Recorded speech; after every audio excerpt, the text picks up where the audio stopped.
మనతో ఉన్నారు ఎనలిస్ట్ నామాల మనోజ గారు, ప్రముఖ ఎనలిస్ట్. అదేవిధంగా అజయ్ వక్కంటి, రాష్ట్ర తెలుగు యువత అధికార ప్రతినిధి. ఇద్దరితో కూడా మాట్లాడేద్దాము. So good morning ma'am. Good morning sir. Welcome to YK headlines. So మరి ఇప్పుడు మనం చూసినట్లయితే business reformer of the year అంటే ఒక CEO CM, the CEO CM అని చెప్పి ఎవరైతే జ్యూరీ ఉన్నారో వారు అధికారికంగా ఒక బిరుదునైతే ప్రదానం చేశారు. అసలు ఇది ఎలా చూడొచ్చు మ్యామ్? ముఖ్యంగా మనోజ్ గారు మీరు ఒకసారి చెప్పండి. అంటే ఒక పరిపాలనా దక్షతకు ఒక ముఖ్యమంత్రికి అవార్డు ఇవ్వటం ఏదైనా ఆ వింగ్లో జరుగుతుంది. ఒక సిఇఓగా ఆయనని ఆ బిరుదుని ఇస్తూ అవార్డుని ఇవ్వటం జరిగింది. దీన్ని మనం ఎలా చూడాలంటారు?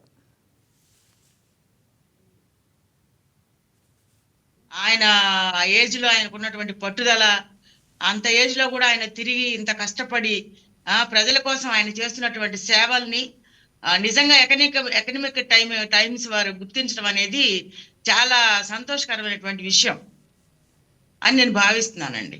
ఓకే.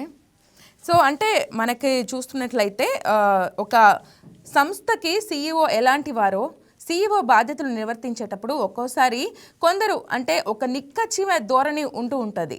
లాంగ్ రన్ కోసం వాళ్ళ దృష్టిని పెడతారు, తాత్కాలిక ప్రయోజనాల్ని పక్కన పెడతారు. ఈ విషయంలో చంద్రబాబు నాయుడు ఈ విధానాన్ని అవలంబించడం వల్ల సామాన్యులు ఏమైనా ఇబ్బంది పడే అవకాశం ఉందంటారు? ఏమి ఇబ్బంది పడే అవకాశం లేదండి. ఎలా ఉన్నా కూడా తను చేయదలుచుకున్నది తను చేస్తున్నారు. కొన్ని విషయాల్లో ఎక్కడ ఫ్లెక్సిబుల్ గా ఉండాలో అక్కడ ఫ్లెక్సిబుల్ గా ఉంటున్నారు, ఎక్కడ స్ట్రిక్ట్ గా ఉండాలో అక్కడ స్ట్రిక్ట్ గా ఉంటున్నారు. ఎక్కడ ఎలాంటి ఏర్పాట్లు ఎలా ఏ ఏరియాలో ఎలా ఏం జరిగినా కూడా ఇమ్మీడియట్ గా ఆయన స్పందించడం కానీ ఇవన్నీ కూడా ఇలాంటి వాటికి అందరూ గమనిస్తుంటారు కాబట్టి ఆయనకు ఒక సిఇఓ అనే పదవిని ఇవ్వడం జరిగింది. సో అది ఎకనమిక్ టైమ్స్ వారు మాత్రం గుర్తించి ఇవ్వడం అనేది చాలా హ్యాపీగా ఫీల్ అవుతున్నాను. నేనైతే ఒక కుటుంబంలో ఎవరికో అవార్డు ఇంట్లో వాళ్ళకి వచ్చినంత సంతోషపడుతున్నాను నేను నిజంగా. ఎగ్జాక్ట్లీ. అజయ్ గారు గుడ్ మార్నింగ్ సార్. సార్ మీరు కూడా ఒకసారి ద సిఇఓ సీఎం గురించి ఒకసారి మీ మాటల్లో వివరించండి. నిషా గారు, మీకు ప్యానల్లో ఉన్న సభ్యులకి అలాగే వైకేటీ ప్రేక్షకులు గుడ్ మార్నింగ్ అండి. ఒక విజనరీ లీడర్కి దక్కిన అరుదైన గౌరవం. ఈజ్ ఆఫ్ డూయింగ్ బిజినెస్ లో ఇవాళ ఏపీని నెంబర్ 1గా చేసిన దానికి ఈరోజు నారా చంద్రబాబు నాయుడు గారికి ఎకనామిక్ టైమ్స్ వారు ఆ అవార్డు అందజేయడం జరుగుతూ ఉంది. గత విధ్వంస పాలన నుండి రాష్ట్రంపై పారిశ్రామికవేత్తలకి నమ్మకం కలిగేలాగా రిఫార్మ్స్ తీసుకొచ్చి భారతదేశంలోనే మొట్టమొదటిగా ఏపీ వైపు ప్రతి పారిశ్రామికవేత్త చూసే విధంగా ఈరోజు నారా చంద్రబాబు నాయుడు గారి పరిపాలన కొనసాగుతుంది. మైజా గారు, గతంలో వైసీపీ ప్రభుత్వం ఏదైతే 2014 నుండి 19 మధ్య నారా చంద్రబాబు నాయుడు గారి కృషితో ఆంధ్రప్రదేశ్కు వచ్చిన సంస్థలన్నింటినీ వీళ్ళ ధనదాహంతో తరిమేస్తే ఆ రోజు ఆంధ్రప్రదేశ్ ఒక బ్లాక్ మార్క్ గా మిగిలిపోయింది.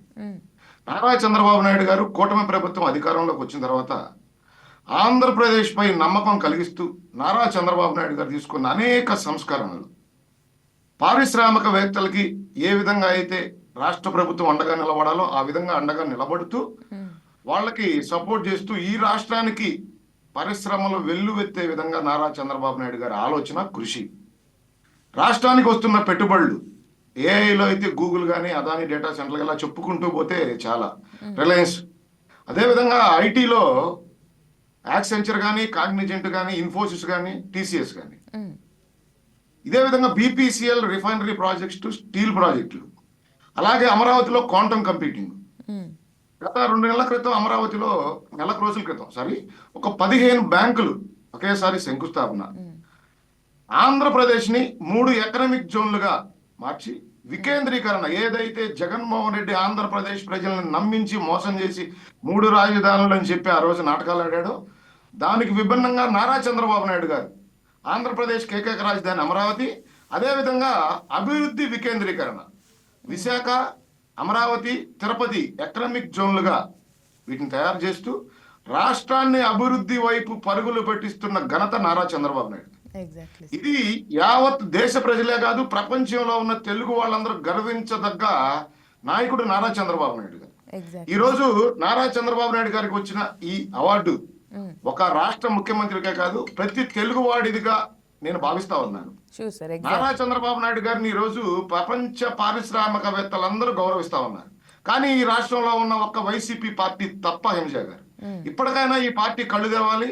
నారా చంద్రబాబు నాయుడు గారి కృషిని, కూటమి ప్రభుత్వ పట్టుదలని, ఏదైతే 2024 సార్వత్రిక ఎన్నికల్లో ఈ రాష్ట్ర యువత భవిష్యత్తు కోసం 20 లక్షల ఉద్యోగ కల్పన దిశగా కూటమి ప్రభుత్వం పనిచేస్తుందని చెప్పి నారా చంద్రబాబు నాయుడు గారు మాట ఇచ్చారో ఆ మాట నిలబెట్టుకునే దిశగా ఈరోజు కూటమి ప్రభుత్వం, నారా చంద్రబాబు నాయుడు గారు, నారా లోకేష్ గారు ప్రపంచ దేశాలు తిరుగుతూ అనేక పారిశ్రామికవేత్తలతో చర్చలు జరుపుతూ ఆంధ్రప్రదేశ్కి ఆ పారిశ్రామికవేత్తలను తీసుకొచ్చే విధంగా నారా చంద్రబాబు నాయుడు గారు, నారా లోకేష్ గారు, కూటమి ప్రభుత్వం పడుతున్న పెట్టుబడులు తీసుకొస్తున్న కృషిని అందరూ అభినందించాల్సింది పోయి ఈ వైసీపీ పార్టీ వికృత చేష్టలతో రాష్ట్రాన్ని నాశనం చేసే విధంగా వీళ్ళ ఆలోచనల్ని, వీళ్ళ కుయుక్తుల్ని ఆంధ్రప్రదేశ్ ప్రజలు, ప్రతి తెలుగువాడు తిప్పికొట్టాలని చెప్పి నేను కోరుతా ఉన్నాను. ఎంజా గారు. Exactly sir. మనోజ్ గారు, ఇప్పుడు అజయ్ గారు చెప్పినట్లు చూసినట్లయితే ప్యానెల్ జ్యూరీ మెంబర్స్ చూసినట్లయితే అందరూ కూడా దిగ్గజాలు, ఒక వ్యాపార రంగంలో దిగ్గజాలు ఉన్నారు. మనకి టాటా స్టీల్ నుంచి నోయల్ టాటా కానివ్వండి, ఉదయ్ కోటక్ కానివ్వండి, భారతీ ఎంటర్ప్రైజెస్ నుంచి సునీల్ భారతి మిట్టల్ గారు. అంటే వీళ్ళు విపక్షాలు అంటే మీరు అధికారంలో ఉన్నారు కాబట్టి, డబుల్ ఇంజన్ సర్కార్ కాబట్టి ఇచ్చుకున్నారు అని ఖచ్చితంగా అనే అవకాశం ఏమైనా ఉందంటారా? ఈ వ్యాపార దిగ్గజాల అభిప్రాయాన్ని కూడా పక్కన పెట్టి వాళ్ళు ఏదైనా మాటలనే అవకాశం ఉందంటారు? ఖచ్చితంగా అంటారండి. ఏదన్నా ఒక మంచి జరిగిందంటే దానికి వ్యతిరేకంగా ఖచ్చితంగా మాట్లాడతారు. ఆయన కుటుంబ సభ్యులను అవమానం చేసి, ఆయన కొడుకుని అవమానం చేసి, వాళ్ళ భార్యను అవమానం చేసి ఎంత చేసినా కూడా ఆయన ప్రజల యొక్క పురోగతిపై, తన యొక్క లక్ష్య సాధనలో ఆయన ముందుకెళ్ళాడు చంద్రబాబు నాయుడు గారు. సో ఇలాంటి కామెంట్స్ అన్ని వస్తాయి, నెగటివ్స్ చాలా వస్తాయి. వచ్చినా పర్వాలేదు, ఇప్పటికైనా ఎవరో ఒకళ్ళు గుర్తించి ఆయనకి, యాక్చువల్ గా నేను టైమ్స్ ఆఫ్ ఇండియాకి చాలా థ్యాంక్స్ చెప్తున్నానండి.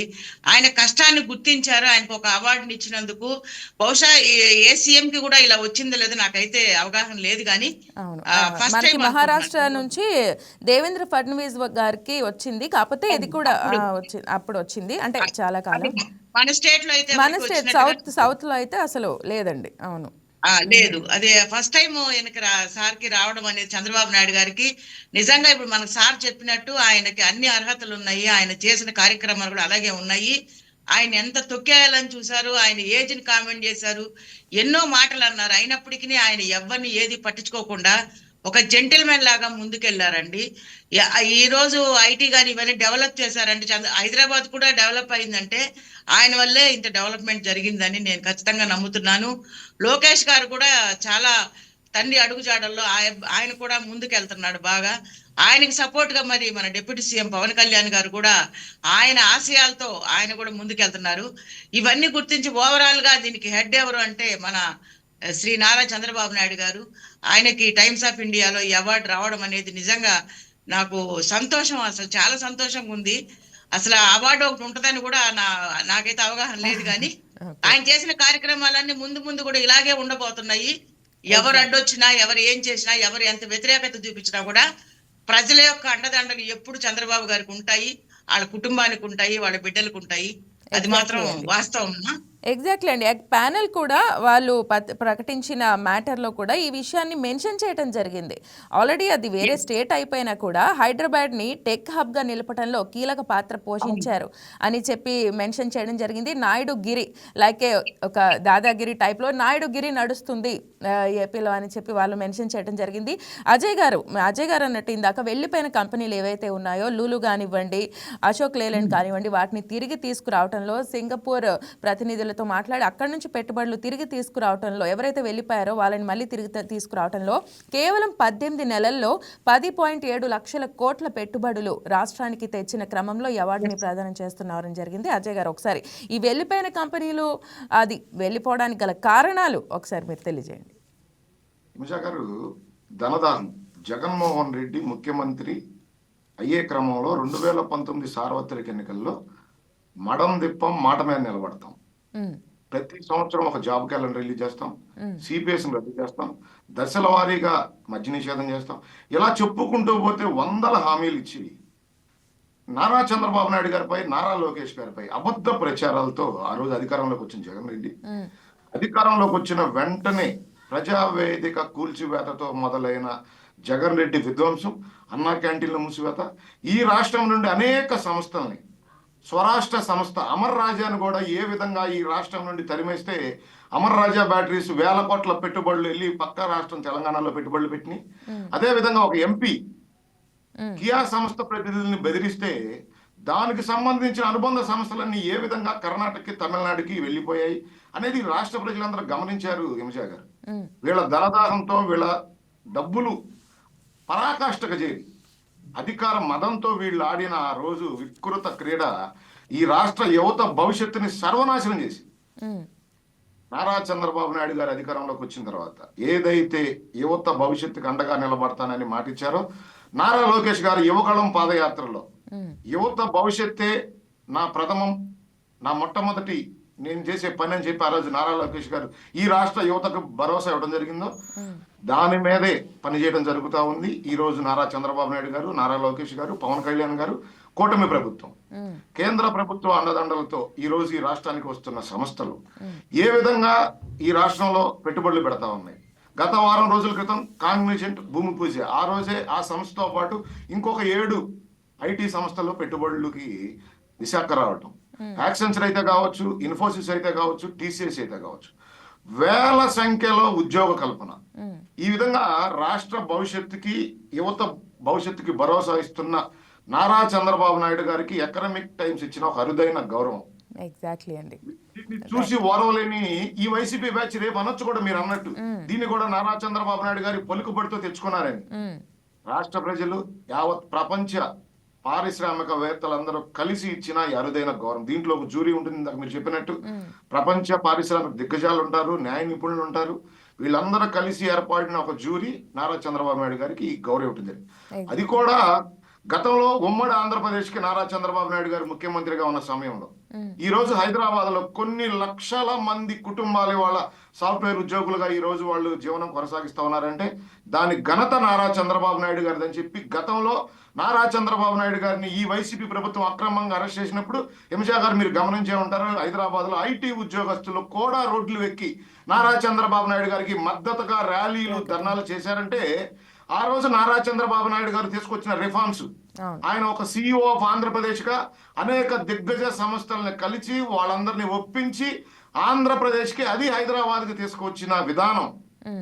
మైక్రోసాఫ్ట్ అయితే కావచ్చు, ఈ రోజు వేల సంఖ్యలో హైదరాబాద్ లో ఐటీ సంస్థలు నడుస్తా ఉన్నాయి. ఇవాళ తెలంగాణకి ఐటీ నుండి అంత ఆదాయం వస్తుంది అంటే అది కేవలం నారా చంద్రబాబు నాయుడు గారి ఘనత మాత్రమే. అది రాష్ట్ర ప్రజలందరికీ ప్రతి తెలుగు వాడికి తెలుసు హిమజా గారు. కానీ దేశంలో ఉన్న పార్టీలన్నీ ఒకవైపు, ఈ పనికిమాల పార్టీ వైసీపీ మాత్రం ఒకవైపు. రైట్. సో ఇదే చంద్రబాబు నాయుడు రైట్ అవునండి. ఎగ్జాక్ట్లీ ఈ అంశం మీద చూసుకుంటే మీరు అన్నట్టు వైసీపీ దుశ్చర్యల్లో భాగంగా 2000 ఎలక్షన్స్కి ముందు అరెస్ట్ ఏదైతే జరిగిందో, సిబిఎన్ అరెస్ట్ ఏదైతే జరిగిందో, ఈ ప్రణాళిక అనేది 2024 జూన్ 11 తర్వాత ఆయన రచించడమే కాదు, ఆ రోజు అరెస్ట్ జరిగి ఎప్పుడైతే రాజమండ్రి జైల్లో ఉన్నారో ఆ రోజు నుంచే ఈ ప్రణాళిక రచించారంటారా మనోజ్ గారు? ఒకసారి దేని గురించి రిపీట్ అండి, క్వశ్చన్ రిపీట్. Yeah right. ఈ ఎప్పుడైతే మన రాష్ట్ర అభివృద్ధికి సంబంధించిన ప్రణాళికని, ఒక ప్రతి కుటుంబానికి సంబంధించి ఒక ఎంటర్ప్రెన్యూర్ కావాలి అనే ఒక సిఇఓ తరహా ఆలోచన గురించిన ప్రణాళిక ఆ రోజు ఆయన జైలు నుంచే రచించుంటారంటారా? లేదండి, జైలు నుంచి అది దానికి జైలు నుంచి మీన్స్ ఎగ్జాక్ట్గా జైల్లో కూర్చొని అని కాదు, ఈ ఆలోచన ఖచ్చితంగా మనం అధికారం చేపట్టబోతాం అనేది ఆయనకు ఆ రోజే అర్థమై ఉంటుంది అంటారా? అర్థమై ఉంటది, ఎందుకంటే ఒక చెడు జరిగిందంటే దాని వెనక ఒక మంచి కూడా జరుగుతుంది. సో ఆయన రాష్ట్ర ప్రజలు ఎక్కడ కూర్చున్నా, ఆయన జైల్లో కూర్చున్నా కూడా, అన్నం తిండి తిప్పులు లేకపోయినా కూడా ఆయన ఆలోచించింది ప్రజల గురించే ఆలోచించాడు. ఆయన ప్రజల అభివృద్ధి ఎలా చేయాలి, ఒకవేళ నేను గనక సీఎం అయితే ప్రజల అభివృద్ధికి నేను ఏమేం చెయ్యాలి అనేటువంటి ప్రణాళిక ఆయన అప్పటి నుంచే మనసులో ఆలోచన పెట్టుకున్నారు. Right, exactly. సో అజయ్ గారు ఒకసారి మీరు చెప్పండి, అంటే ఒక జైల్లో పెట్టిన వ్యక్తి 58 రోజుల పాటు ఉన్న వ్యక్తి దాని పట్ల ఇప్పుడు బయటకు వచ్చిన తర్వాత reformer of the year, business reformer of the ఇయర్గా ప్రతిష్టాత్మకమైన ఎకనామిక్ టైమ్స్ వారి అవార్డు తీసుకోవటం, దీని పట్ల ఎవరైతే గత ప్రభుత్వం వైఖరి, ఇప్పుడు వాళ్ళ ఎగ్జాక్ట్లీ వాళ్ళ మనోభావాలు ఎలా ఉంటాయంటారు? మేడం, గతంలో నారా చంద్రబాబు నాయుడు గారిని అరెస్ట్ చేసినప్పుడు ఒక ఆంధ్రప్రదేశ్, ఒక తెలంగాణ కాదు, యావత్ ప్రపంచంలో ఉన్న ప్రతి తెలుగువాడు రోడ్డెక్కాడు. దేశ విదేశాల్లో ఉన్న ప్రతి తెలుగువాడు రోడ్డెక్కాడు. అంటే నారా చంద్రబాబు నాయుడు గారు తీసుకొచ్చిన రిఫార్మ్స్ మూలన వాళ్ళ జీవితాలు మెరుగుపడినాయి కాబట్టి అట్లాంటి విజనరీ లీడర్ని అక్రమంగా అరెస్ట్ చేశారు కాబట్టి ఆ రోజు దేశ విదేశాల్లో ఉన్న ప్రతి మనిషి ప్రతి తెలుగువాడు నారా చంద్రబాబు నాయుడు గారికి మద్దతుగా నిలబడటం జరిగింది. నారా చంద్రబాబు నాయుడు గారు ఆలోచన ప్రతి నిత్యం ఉంటుంది మహిజా గారు. ఎగ్జాక్ట్లీ ప్రతి నిమిషం ప్రతి నిత్యం ఆయన ప్రతిపక్షంలో ఉన్నా అధికారంలో ఉన్నా రాష్ట్ర ప్రజల బాగు కోసం, రాష్ట్ర ప్రజల సంక్షేమం కోసం, రాష్ట్ర ఎప్పుడు అభివృద్ధి కోసం మాత్రమే నారా చంద్రబాబు నాయుడు గారి ఆలోచన పని చేస్తూ ఉంటుంది తప్ప ఈ జగన్మోహన్ రెడ్డి మాదిరి అధికారంలో ఉంటే ప్రతిపక్షాన్ని ఏ విధంగా ఇబ్బందులకు గురి చేయాలి, ప్రతిపక్షంలో ఉంటే అధికారం మీద ఏ విధంగా బురద చల్లి రాష్ట్రానికి నాశనం చేయాలనే ఆలోచన నారా చంద్రబాబు నాయుడు గారికి ఏ ఒక్క నిమిషము రాదు. నారా చంద్రబాబు నాయుడు గారి పొలిటికల్ జీవితం అంతా ఈ రాష్ట్ర అభివృద్ధి సంక్షేమం కోసం మాత్రమే ఆయన పనిచేశాడనేది ఆయన 53 రోజులు జైల్లో ఉన్నప్పుడు దేశ విదేశాల్లో ఉన్న ప్రజలు రోడ్లెక్కిన విధానమే ప్రపంచం చూసింది హిమజాలి. ఎగ్జాక్ట్లీ అండి. మనోజ్ గారు, అంటే ఇంటికి ఒక ఎంటర్ప్రెన్యూర్ ఉండాలి అనేది బాబు గారి సిద్ధాంతం. ఇప్పుడు కూడా అదే ఫాలో అవుతూ వస్తున్నారు. ఈ CEO ఆధ్వర్యంలో ఇంటికి ఒక ఎంటర్ప్రెన్యూర్ 2047 ఆయన ప్రకారం లాంగ్ రన్ ఒక విజన్ 20 years విజన్ ముందే ప్లాన్ చేసుకుంటారు. దీని ప్రకారం ఖచ్చితంగా 2047 కల్లా ఉంటారంటారా ఇంటికి ఒక ఎంటర్ప్రెన్యూర్? ఖచ్చితంగా చేస్తాడండి ఆయన. ఆయన పరిపాలనలో ఉన్నారు అంటే మాత్రం డెఫినెట్ గా అది సాధ్యం చేస్తారు. ఎందుకంటే ఈ రోజు రాష్ట్ర అభివృద్ధి గాని ఏదన్నా గానీ హైదరాబాద్ అభివృద్ధి చేయడం కానీ ఆయన ఈ రోజు విషయం కాదు. అది ఎన్నో సంవత్సరాల నుంచి ఆలోచించి అది ఆయన నిలబెట్టుకున్నటువంటి విషయము. కాబట్టి ఖచ్చితంగా ఆ విజన్ తప్పకుండా నెరవేరుతుందని నేను ఆశపడుతున్నాను. ఎందుకంటే ఏ నాయకుడైతే ప్రజలకు దగ్గరగా ఉంటాడో ఆ నాయకుడే సక్సెస్ఫుల్ నాయకుడు అవుతాడు. ప్రజలకు అందుబాటులో ఎవరైతే ఉంటారో, ప్రజల మేలు కోసం నిరంతరం ఎవరైతే ఆలోచిస్తారో, తన సొంత సెల్ఫిష్ అంటే తన స్వార్థాన్ని పక్కన పెట్టి ఆయన తన ఫ్యామిలీని పక్కన పెట్టి తన కుటుంబాన్ని పక్కన పెట్టేసి ప్రజల కోసమే నిరంతరము ఈ నిమిషం కూడా ఆయన ప్రజల కోసమే ఆలోచిస్తూ ఉంటాడు. అలాంటి నాయకుడు ఉన్నంత కాలం డెఫినెట్ గా విజన్ 47 కల్లా మీరు అన్నట్టు ప్రతి ఇంటికి ఒక ఎంటర్ప్రెన్యూర్ తయారవుతాడు. అది మాత్రం వాస్తవం. ఎగ్జాక్ట్లీ అండి. సో ఈ విషయంగా చూస్తే అజయ్ గారు, ఎంటర్ప్రెన్యూర్ ఉండాలి అంటే ఖచ్చితంగా ఇంకో 15 ఏళ్ల పాటు కూటమి ప్రభుత్వం అధికారంలో ఉండాలి. ఈ విషయం పట్ల ప్రజల్లో ఖచ్చితంగా ఒక దృక్పథం ఉందంటారా? ఇంకా అవగాహన వాళ్ళకి ఇంకా అర్థం అవ్వాల్సిన ఉందా ఈ విజనరీ ఆలోచన? ఇంకా కామన్ పీపుల్ ఎవరైతే ఇంకా క్షేత్రస్థాయిలో ఉండే పీపుల్కి ఇంకా అర్థం అవ్వాల్సిన అవసరం ఉందా? మహిజా గారు, ప్రతి ఇంటికి ఒక ఎంటర్ప్రెన్యూర్ను తయారు చేయాలనే ఒక బృహత్తర ఆలోచనతో నారా చంద్రబాబు నాయుడు గారు P4 విధానాన్ని తీసుకురావడం జరిగింది. దానిపై అవగాహన కలిగిస్తూ దేశంలో ఉన్న పెద్ద పెద్ద పారిశ్రామికవేత్తలని కొన్ని గ్రామాల్లో ఉన్న వాళ్ళ స్కిల్స్ మీద ఆధారపడి పనిచేస్తున్న కొంతమందికి సపోర్ట్ చేసే విధంగా ఒక P4 విధానాన్ని తీసుకొచ్చి దాని అమలు దిశగా ఈ రోజు నారా చంద్రబాబు నాయుడు గారు పనిచేస్తా ఉన్నారు. గతంలో మీరు చూసుకుంటే ఒక కుటుంబాన్ని నడిపే మహిళ కుటుంబానికి ఆర్థికంగా కూడా అండగా నిలబడాలి, మహిళకి గౌరవం పెంచాలనే ఆలోచనతో ఆ రోజు నారా చంద్రబాబు నాయుడు గారు డ్వాక్రా సంఘాలు తీసుకురావడం జరిగింది. డ్వాక్రా సంఘాలు తీసుకొచ్చి మహిళలకి ఫైనాన్షియల్ లోన్లు ఇచ్చి వాళ్ళని ఎంటర్ప్రెన్యూర్స్ గా తయారు చేయడం జరిగింది. అది దేశానికే తలమానికంగా ఈ రోజు ఈ డ్వాక్రా సంఘాలు పనిచేస్తా ఉన్నాయి మహిజా గారు. అదే విధంగా ఈ రోజు యువతలో ఉన్న స్కిల్స్ ని బయట తీసుకొచ్చే విధంగా ప్రభుత్వం అండదండలతో P4 విధానాన్ని తీసుకొచ్చి ఈ రోజు ప్రతి కుటుంబం నుంచి ఒక ఎంటర్ప్రెన్యూర్ ని తయారు చేయాలనే నారా చంద్రబాబు నాయుడు గారి కోరిక ఖచ్చితంగా నెరవేరుతుంది. ఎందుకంటే ఆయన మాట ఇవ్వడమే కాదు, ఆ మాట నిలబెట్టుకునే దిశగా పనిచేసే వ్యక్తి నారా చంద్రబాబు నాయుడు గారు. ఈ రోజు నారా చంద్రబాబు నాయుడు గారికి అండగా నారా లోకేష్ గారు పనిచేస్తా ఉన్నారు, పవన్ కళ్యాణ్ గారు పనిచేస్తా ఉన్నారు. కేంద్ర ప్రభుత్వం నారా చంద్రబాబు నాయుడు గారి ఆలోచనలకి, ఈయన చేస్తున్న విజనరీకి కేంద్ర ప్రభుత్వం కూడా అండగా నిలబడతా ఉంది. కాబట్టి ఖచ్చితంగా నారా చంద్రబాబు నాయుడు గారి విజన్ నెరవేరుతుంది. ఈ రాష్ట్ర భవిష్యత్ 100% వెలుగొందుతుంది. అదే విధంగా భారతదేశంలో ఏపీ నెంబర్ 1 గా రాబోయే రోజుల్లో మనం అందరం చూడబోతా ఉన్నాం హింసా గారు. రైట్, ఎగ్జాక్ట్లీ అజయ్ గారు. సో మనోజ్ గారు, ఇది ఆ సంస్థ ఏదైతే పత్రిక ప్రకటించిందో వాళ్ళలో ఒక పాయింట్ మెన్షన్ చేశారు. అందులో కేవలం ప్రతిపాదనలే కాదు, ఇవన్నీ జస్ట్ ఆన్ పేపర్స్ మీద ఉన్న వర్క్ కాదు, వివిధ దశల్లో ఉన్నాయి. ఒక్కొక్క పెట్టుబడులు కానివ్వండి, కేంద్ర ప్రభుత్వం ఆమోదం తెలిపినవి, వివిధ దశల్లో పనుల్లో ఉన్నవి ఉన్నాయి. సో అంటే వర్క్ మోడ్ ఆన్లోనే ఉంది, కేవలం ఇది సిద్ధాంతపరంగా లేదంటే పేపర్స్ మీద ఉన్న పని కాదు అని చెప్పి చెప్పడం జరిగింది. ఆ ప్రకారంగా చూస్తే గూగుల్ కానివ్వండి, రిలయన్స్ ఇండస్ట్రీస్ కానివ్వండి, ఇవన్నీ కూడా ఒక వర్క్ మోడ్లోనే ఉన్నాయి. సో దీని ప్రకారం మనకి విపక్షాలకి ఎటువంటి ఛాన్స్ ఉంటుంది అంటే ఖచ్చితంగా వాళ్ళు విమర్శించేది విమర్శిస్తారు, దీన్ని వాళ్ళు ఏ విధంగా ముందుకు తీసుకెళ్తారంటారు? ఎలా ఎలా ఎంత విమర్శించినా ఏం చేసినా కూడా ఒక్కసారి వాళ్ళు దాన్ని ఇచ్చిన తర్వాత దాన్ని ఎవరు ఏం కామెంట్ చేసినా కూడా దానికి సంబంధం లేదమ్మా. అవన్నీ వాళ్ళు దృష్టిలో పెట్టుకొని ఇవ్వడం జరిగింది. అందుకని ఆ క్లాస్ అందులో మెన్షన్ చేశారు వాళ్ళు. ఇలాంటి మాటలు వస్తాయనే ముందుగానే ఇవన్నీ రెడీగా స్టార్ట్ అయి ఉన్నాయి కాబట్టి కింద అందుకనే ఆ మాట మెన్షన్ చేశారు కాబట్టి ఎవరేమనుకున్నా కూడా అవన్నీ మనం పరిగణలోకి తీసుకోవాల్సిన అవసరం లేదు. ఒక్కసారి అంత హెమాహెమీలు దాన్ని డిక్లేర్ చేశారు. టైమ్స్ ఆఫ్ ఇండియా అంటే it's not a small this thing. So అది ఇచ్చింది కాబట్టి డెఫినెట్ గా దానికి ఆయన అర్హుడు. ఎవరు దాన్ని కామెంట్ చేసినా కూడా మనం పట్టించుకోవాల్సిన అవసరం లేదు. Exactly sir. అజయ్ గారు మీరు కూడా ఈ విషయం మీద ఒకసారి మీ అభిప్రాయం తెలియజేయండి. నిమిషా గారు, గతంలో జగన్ కూడా సిఏ సదస్సు నిర్వహించడం జరిగింది. అవన్నీ పనికి మాల ఏమోయి మటన్ మాటలు, ఫిష్ మాటలు, నూడిల్స్ వాళ్ళు అందరం తీసుకొచ్చి సూటు బూటు వేసి పనికి మాలను ఎంఓఏలు చేసిన మాదిరిగా నారా చంద్రబాబు నాయుడు గారు పని చేయడం లేదు. నిమిషా గారు 10,70,000 కోట్లు ఏవైతే ఎంఓఏలు జరిగినాయో వాటిల్లో 5 లక్షల కోట్లకు పైగా గ్రౌండ్ అయినాయి. అంటే 45% అబౌవ్ ఈరోజు గ్రౌండ్ అయ్యాయి. ఒక నాయకుడి నిర్ణయం ఏ విధంగా పనిచేస్తుందంటే ఒక నిర్ణయం తీసుకోవడంతోనే అది అమలు కాదండి. నిమిషా దాన్ని కేబినెట్ లో తీసుకురావాలి, అమలు చేసే విధంగా పనిచేయాలి, రాష్ట్ర యంత్రాంగాన్ని పరుగులు పెట్టించాలి, వాటన్నిటికీ సర్టన్ టైంలో పర్మిషన్స్ ఇవ్వగలగాలి, ఆ పారిశ్రామికవేత్తకి కావాల్సిన ఫెసిలిటీస్ కల్పించగలగాలి. ఇవన్నీ చేసినప్పుడే ఆ కంపెనీ గ్రౌండ్ అవుతుంది. ఈరోజు రాష్ట్రానికి తీసుకొచ్చిన పెట్టుబడుల్లో 45% పైగా అంటే 5 లక్షల కోట్లకు సుమారుగా ఈరోజు గ్రౌండ్ అవడం జరిగింది. రాబోయే రోజుల్లో నారా చంద్రబాబు నాయుడు గారి ఆలోచన, నారా లోకేష్ గారి స్పీడ్, ఈ రెండు కలిసి ఈ రాష్ట్ర భవిష్యత్తుని ముందుకు తీసుకెళ్ళబోతా ఉన్నాయి.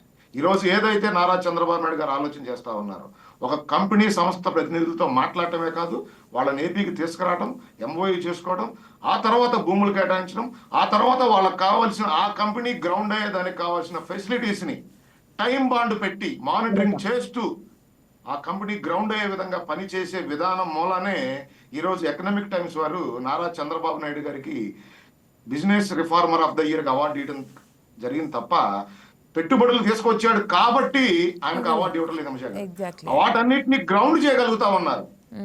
పారిశ్రామికవేత్తలతో మాట్లాడి ప్రతినిధులతో ఎంఓఎల్ చేసుకోవడంతోనే ఆయన పని అయిపోలేదు. వాటిని గ్రౌండ్ చేసేదానికి కూడా ప్రతి నిత్యం మానిటరింగ్ చేస్తూ నారా లోకేష్ గారు దీనిపైన రివ్యూలు చేస్తూ ప్రభుత్వ యంత్రాంగాన్ని పరుగులు పెట్టిస్తూ ఆయన సర్టన్ టైం బాండ్ పెట్టి వాటిని గ్రౌండ్ అయ్యే విధంగా పనిచేయడం అనేది ఈ రోజు ఈ రాష్ట్రంలో వస్తున్న పెట్టుబడులకి ఆదర్శం. ప్రపంచ దేశాలు ఆంధ్రప్రదేశ్ వైపు చూస్తా ఉన్నాయంటే only brand ambassador Nara Chandrababu. Exactly అండి. సో ఇది ఈ టాపికే చూసుకుంటే ఒకసారి మనోజ్ గారు, నారా చంద్రబాబు నాయుడు గారి కాకుండా నారా లోకేష్ గారు కూడా గత ప్రభుత్వంలో ఐటీ మినిస్టర్ ఎవరైతే ఉన్నారో దావోస్ వెళ్ళాలంటే చలేస్తుంది, గుడ్డి ఇప్పుడే పెట్టాం ఇంకా పొదగాలి అన్న దగ్గర నుంచి ఇంత డ్రాస్టిక్ చేంజ్ చూస్తోంది ఇప్పుడు మన ఏపీ.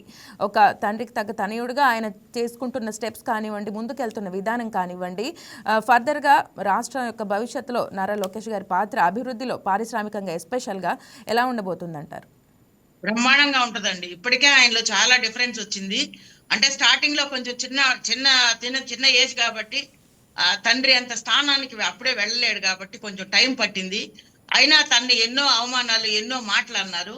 ఈ రోజు అవన్నీ కాదు, నేను తండ్రికి తగ్గ తనయుడిని అని ఆయన కూడా అన్ని కార్యక్రమాల్లో యాక్టివ్ గా ఉండి ఒక యంగ్ అండ్ డైనమిక్ లీడర్ గా ఈ రోజు తండ్రి పక్కన నిలబడి డిప్యూటీ సీఎం చంద్రబాబు నాయుడుతో కలిసి వాళ్ళ సలహాలు తీసుకుంటూ తను ముందుకెళ్తున్నాడు.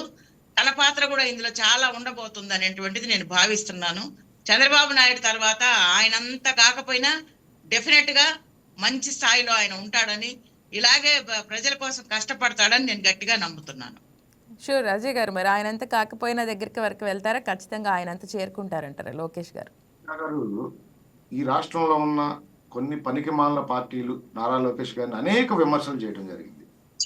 గెలవలేడు, ఎమ్మెల్సీ తీసుకొని మంత్రి అయ్యాడు, తండ్రి చాటు బిడ్డ, ఈ రకంగా మాట్లాడిన వాళ్ళకి చెంప పెట్టు యువగళం పాదయాత్ర ఎస్. కొన్ని లక్షల మందిని కదిలించగలిగిన యువ నేత, ఆంధ్రప్రదేశ్ రాష్ట్ర భవిష్యత్ యువ రథసారథి. ఈరోజు నారా లోకేష్ గారు గెలిచిన కాన్స్టిట్యున్సీ జగన్మోహన్ రెడ్డి మాదిరి పులివెందల లాంటి కాన్స్టిట్యున్సీ కాదు హింసా గారు. 30 ఏళ్లలోపు తెలుగుదేశం జెండా ఎగరని నియోజకవర్గాన్ని ఎంచుకోవటం. గతంలో ఆయన ఓడిపోయింది కూడా చాలా తక్కువ ఓట్ల మెజార్టీతో, 5,000 ఓట్ల మెజార్టీతో ఓడిపోవడం జరిగింది. ఈ రోజు రాష్ట్రంలోనే అతిపెద్ద మెజారిటీతో 90,000 ఓట్ల మెజారిటీతో నారా లోకేష్ గారు గెలవడం జరిగింది. అదే విధంగా వైద్య శాఖ మంత్రిగా, ఐటీ మంత్రిగా నారా చంద్రబాబు నాయుడు గారితో కలిసి అనేక రిఫార్మ్స్ తీసుకురావడంలో ముఖ్య పాత్ర పోషిస్తా ఉన్నారు నారా లోకేష్ గారు. దేశ విదేశాలు తిరుగుతూ యువ పారిశ్రామికవేత్తల్ని ఆంధ్రప్రదేశ్ రాష్ట్రం వైపు చూసే విధంగా చేసే విధానంలో నారా లోకేష్ గారి పాత్ర ముఖ్య పాత్ర పోషిస్తా ఉన్నారు హింసా గారు. ఈ రోజు నారా లోకేష్ గారి ఎదుగుదల చూసి ఈ రోజు వైసీపీ ప్రభుత్వం ఏడుస్తా ఉంది. వాళ్ళకి నిద్ర పట్టడం లేదు. అన్ని విధాలుగా ప్రభుత్వానికి అండదండలుగా, కార్యకర్తలకు అండదండలుగా, ఈ రాష్ట్రంలో ఎవరైనా కష్టాల్లో ఉండి ఒక చిన్న వాట్సాప్ మెసేజ్ పెట్టినా, ఒక ట్విట్టర్ మెసేజ్ పెట్టినా స్పందించే గుణం నారా లోకేష్ గారు. ఈరోజు ఏదైతే రాష్ట్ర ప్రభుత్వ విజయాల్లో నారా లోకేష్ గారి పాత్ర కీలకం. నారా లోకేష్ గారితో పాటు పవన్ కళ్యాణ్ గారు కూడా కలిసి నడుస్తా ఉన్నారు. ఈ రాష్ట్రం విధ్వంసక పాలన నుండి వెలుగు నింపే పాలనగా కొనసాగాలనే దాంట్లో పవన్ కళ్యాణ్ గారి సంకల్పంతో కూడా ఈ ప్రభుత్వం నడుస్తా ఉంది. ఈరోజు రాష్ట్రానికి వస్తున్న ప్రతి పారిశ్రామిక దిగ్గజం నారా లోకేష్ గారిని కొనియాడుతా ఉన్నారు. ఆయన పనిచేసే విధానం, ఆయన ట్రాన్స్పరెన్సీ, ఆ ప్రతినిధులతో ఆయన తీరు, మాట్లాడే విధానం, వాళ్ళని ఆంధ్రప్రదేశ్కి రప్పించే విధంగా ఈ రాష్ట్రంలో ఉన్న ఫెసిలిటీస్, ఈ రాష్ట్ర యువత టాలెంట్ ఎక్కడ ఎక్స్ప్లోర్ చేయటం, ఈ రాష్ట్రంలో ఉన్న యువత ఏ విధంగా దేశ విదేశాల్లో అత్యుత్తమంగా వాళ్ళ ప్రతిభ కనపరుస్తూ ఉన్నారు. ఆంధ్రప్రదేశ్ యువత వాళ్ళ తెలివితేటలను ఎక్స్పోజ్ చేసి ఈరోజు ప్రపంచ దిగ్గజ సంస్థలన్నిటినీ ఆంధ్రప్రదేశ్ వైపు చూసే విధంగా చేస్తున్న కూటమి ప్రభుత్వ పరిపాలనలో నారా లోకేష్ గారిది కూడా ముఖ్య పాత్రే హింసా గారు. అది ఆంధ్రప్రదేశ్ ప్రజలు, ప్రతి తెలుగువాడు గమనిస్తూనే ఉన్నారు ఈ రోజు నారా లోకేష్ గారి పని విధానాన్ని. Exactly sir. సో మనోజ్ గారు, ఒకసారి మీరు ఫైనల్గా ఎవరైతే తాత్కాలిక ప్రయోజనాలతో బటన్ నొక్కి ప్రజల్ని తాత్కాలికంగా సంతృప్తి పరిచారో అలాంటి వాళ్ళ పాలన నుంచి విముక్తి వచ్చి ఒక లాంగ్ రన్ దూరదృష్టి ఉన్న విజనరీ లీడర్ పాలనలో మనం ఉన్నాం. ఈ సందర్భంగా ఒకసారి రాష్ట్ర భవిష్యత్తు ఎలా ఉండబోతుందని ఒకసారి చెప్పి మీరు కంక్లూడ్ చేయండి. బ్రహ్మాండంగా ఉండబోతుంది ఉషా.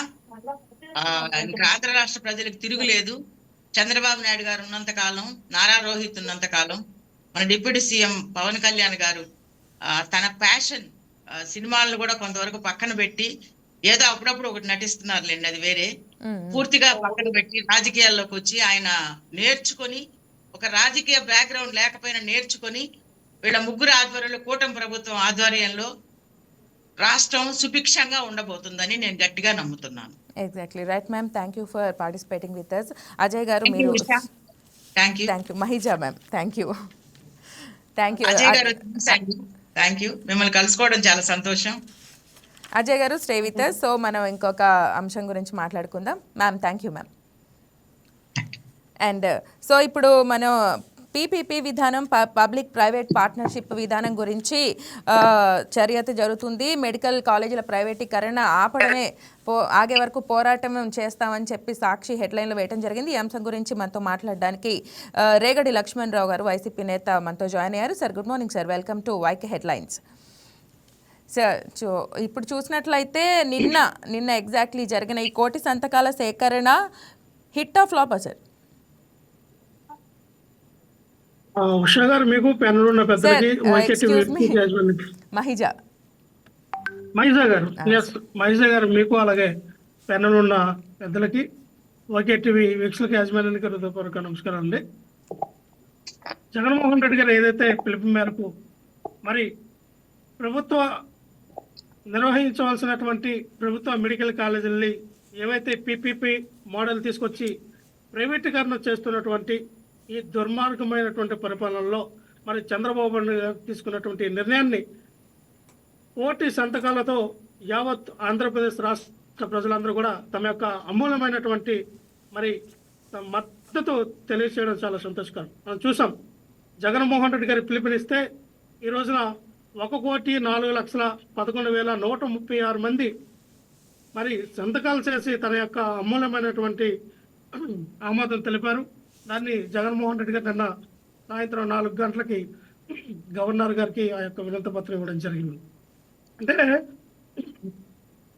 విద్యా వైద్యం అనేది ఏ ప్రభుత్వం అధికారంలో ఉన్నా ఖచ్చితంగా మన రాష్ట్రంలో కానీ మన దేశంలో కానీ ఖచ్చితంగా విద్యా వైద్యం అనేది ప్రైవేటు పరం చేయకూడదు, ప్రభుత్వం నడిపించాలి.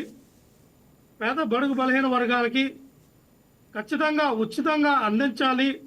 వాళ్ళకి సౌకర్యంగా ఉండేటట్టుగా, వాళ్ళకి అనుకూలంగా ఉండేటట్టుగా ఖచ్చితంగా ఏ ప్రభుత్వం పరిపాలించాలన్న ఆలోచన విధానం డాక్టర్ బిఆర్ అంబేద్కర్ గారు మనకు రాసినటువంటి రాజ్యాంగంలో ఇది ఒక ఫండమెంటల్ రైట్స్గా మరి పెట్టడం జరిగింది. ఖచ్చితంగా దాన్ని ఏ ప్రభుత్వం అమలు చేయాలి. సరే, ఈ రోజున మీరు అంటారు రాష్ట్ర ఖజానా బాగోలేదు, రాష్ట్ర ఖజానాలో నిధులు లేవు, మేము కట్టలేకపోతున్నామని. సరే, మీకు సాధనైనటువంటి మీకు వీలైనటువంటి ఇప్పుడున్నటువంటి 10 కాలేజీల్లో ఒకటి కడతారో ఒకటి కట్టండి, 2 కడతారో 2 కట్టండి, లేదా 3 కడతారో ఈ 3 సంవత్సరాల్లో ఒక 3 కంప్లీట్ చేయండి. ఎలాగో మేము అధికారంలోకి వస్తాం, మిగతా 7 కాలేజీలు ఏవైతే 10లో 3 మీరు కడితే మిగతా 7 కాలేజీలు మీకు కడతాం. రైట్. మరి ఇదే విషయం ఇదే అంశం మీద మరి తిరుపతి ఎంపీ గురుమూర్తి గారు 2024 ఫిబ్రవరి 9న పీపీపీ విధానం పార్లమెంట్ స్టాండింగ్ కమిటీ మెంబర్గా ఉన్న దాంట్లో పీపీపీ విధానంలో మెడికల్ ఎడ్యుకేషన్ సెక్టర్లో ప్రైవేట్ ఇన్వెస్ట్మెంట్ని ఎంకరేజ్ చేయొచ్చు అని ఆయన స్వయంగా చెప్పడం జరిగింది, ఆయన సంతకం చేయడం జరిగింది, స్వయంగా మీ పార్టీ ఎంపీ. దీన్ని ఎలా చూడాలి? ఇక్కడ మహేజ గారు, నేను అనేది ఏంటంటే పీపీపీ మోడల్కి కేంద్ర ప్రభుత్వం ఆమోదం తెలిపింది, కేంద్ర ప్రభుత్వం కూడా దీనికి మద్దతు తెలుపుతుందో అని వీళ్ళు చెప్పుకుంటా ఉన్నారు. ఇదే కేంద్ర ప్రభుత్వంలో మీరు భాగస్వాములు అయ్యి ఉన్నారు కదా, ఇదే కేంద్ర ప్రభుత్వంతో మీరు పొత్తు పెట్టుకునే రోజు అధికారంలోకి వచ్చారు కదా. ఒక పక్కన టీడీపీ, ఒక పక్కన బీజేపీ, ఒక పక్కన జనసేన పార్టీ, మీరు 3 పార్టీలు కలిపి పొత్తులో ఉన్నటువంటి ఈ సందర్భంగా కేంద్ర ప్రభుత్వం నుంచి మీరు నిధులు తీసుకొచ్చి 5,000 కోట్ల రూపాయలు పెట్టి వెచ్చించి ఈ యొక్క మిగతా 10 కాలేజీలు మీరు కట్టలేరా? కేంద్ర ప్రభుత్వం మీకు 5,000 కోట్లు ఇవ్వలేదా? అమరావతి రాజధాని కడతానంటేనే 15,000 కోట్ల రూపాయలు అప్పులు తీసుకొచ్చి మీరు కట్టండి, అప్పులు మీరే కట్టుకోండి అని చెప్పినటువంటి కేంద్ర ప్రభుత్వం ఈరోజు అదే కేంద్ర ప్రభుత్వం నుంచి మీరు 5,000 కోట్ల రూపాయలు తీసుకొచ్చి ఈ మిగతా 10 మెడికల్ కాలేజీలు కట్టి పేద బడుగు బలహీన వర్గాల నుంచి వచ్చినటువంటి విద్యార్థులు డాక్టర్ అవ్వాలని వాళ్ళకి కళను నెరవేర్చుకునే అవకాశం మీరు ఎవరా? మీ ధోరణి ఎప్పుడు కూడా కార్పొరేట్ సంస్థలు గుత్తాధిపత్యాన్ని పెంపొందించాలి. ఇదే టాపిక్ గురించి అజయ్ గారు కూడా మాట్లాడతారు. అజయ్ గారు చెప్పండి, పీపీపీ విధానాన్ని తీసుకొచ్చింది కూడా కేంద్ర ప్రభుత్వమే అయినప్పుడు కేంద్ర ప్రభుత్వమే మళ్ళీ నిధులు ఎందుకు అడగాలి అని చెప్పి అంటున్నాను. ఈ విషయం మీద రేగడి లక్ష్మణరావు గారు వాదన వినిపిస్తున్నారు. ఒకసారి దీని గురించి మీ అభిప్రాయం తెలియజేయండి. రేగడి లక్ష్మణరావు గారు, వైసీపీ అధికార ప్రతినిధి, గుడ్ మార్నింగ్ అండి. రేగడి గారు మాట్లాడుతూ ఇప్పుడు యావత్ ఆంధ్రప్రదేశ్ ప్రజలందరూ పీపీపీ విధానాన్ని వ్యతిరేకించారు, జగన్మోహన్ రెడ్డి గారు వెంట నడుస్తా ఉన్నారు, 1 కోటి సంతకాలు చేశారు, కాబట్టి దీన్ని మేము కూడా వ్యతిరేకిస్తా ఉన్నామని మాట్లాడుతా ఉన్నారు. ఆంధ్రప్రదేశ్ ప్రజల జనాభా 1 కోటి ఎంజా గారు కాదు కదా, 4 కోట్లకు పైగా. మీరు చెబుతున్న నిజమైన 1 కోటి సంతకాలు ఒకవేళ నిజమైతే మిగతా 3 కోట్ల మంది మీ విధానాన్ని వ్యతిరేకించినట్టే కదా, మీ విధానాన్ని మిగతా 3 కోట్ల మంది వ్యతిరేకించినట్టే కదా. మీరు చెప్పిన నిజమైన 1 కోటి సంతకాలు ఒకవేళ జరిగి ఉంటే, ఇంకో విషయం నేను చెప్తా ఉన్నాను, 1 కోటి సంతకాలు చేశామని రేగడి లక్ష్మణరావు గారు చెబుతా ఉన్నారు. మీ 1 కోటి సంతకాలు వద్దు, ఏ నియోజకవర్గంలో ఎన్ని సంతకాలు చేశారో కనీసం ఒక వీడియో రిలీజ్ చేసే దమ్ము ధైర్యం వైసీపీ పార్టీకి ఉందా నేను సూటిగా అడుగుతా ఉన్నా రేగడి గారిని. ఇప్పుడు సత్రంపల్లి నియోజకవర్గం, నా నియోజకవర్గం సత్రంపల్లి నియోజకవర్గం మేడం. మా నియోజకవర్గంలో వైసీపీకి సంబంధించిన ఏ నాయకుడు ప్రజల వద్దకు వెళ్ళలేదు, ప్రజలకు ఎక్స్ప్లెయిన్ చేయలేదు పీపీపీ విధానం మీద. ఎక్కడా ఏ పబ్లిక్ సెంటర్ల నుంచొని సంతక సేకరణ జరగలేదు. ఓటర్ లిస్టు పెట్టుకున్నారు, వాళ్ళ వైసీపీ నాయకుల పేర్లతో వీళ్ళే సంతకాలు పెట్టుకున్నారు. ఇక రేగడి లక్ష్మణరావు గారికి నేను ఒక విషయం తెలియజేయదలుచుకున్నాను. పీపీపీ విధానం అంటే ప్రైవేటీకరణ కాదు, పబ్లిక్ ప్రైవేట్ పార్ట్నర్షిప్. మెడికల్ కాలేజీల్ని ప్రభుత్వ నిర్ణయంతో, ప్రభుత్వ సంస్కరణలతో మాత్రమే ప్రభుత్వ మెడికల్ కాలేజీలు నడుస్తాయి. ఏ వ్యక్తి అయితే ప్రైవేటు వ్యక్తి పెట్టుబడులు పెడతాడో వాళ్ళు నిర్వహణ మాత్రమే ఉంటుంది. పెత్తనం అంతా ప్రభుత్వానిదే ఉంటుంది. ఇంకో విషయం చెప్తాను నేను రేగడి లక్ష్మణరావు గారికి. గత ప్రభుత్వం అంటే వైసీపీ ప్రభుత్వం తీసుకున్న నిర్ణయం, నేను మీ శివకృష్ణ మీ వైకే టీవీ కోఆర్డినేటర్ గారికి నేను జియో కాపీ పంపించడం జరిగింది. ఒకసారి మీరు ప్లే చేయగలిగితే ప్లే చేయండి.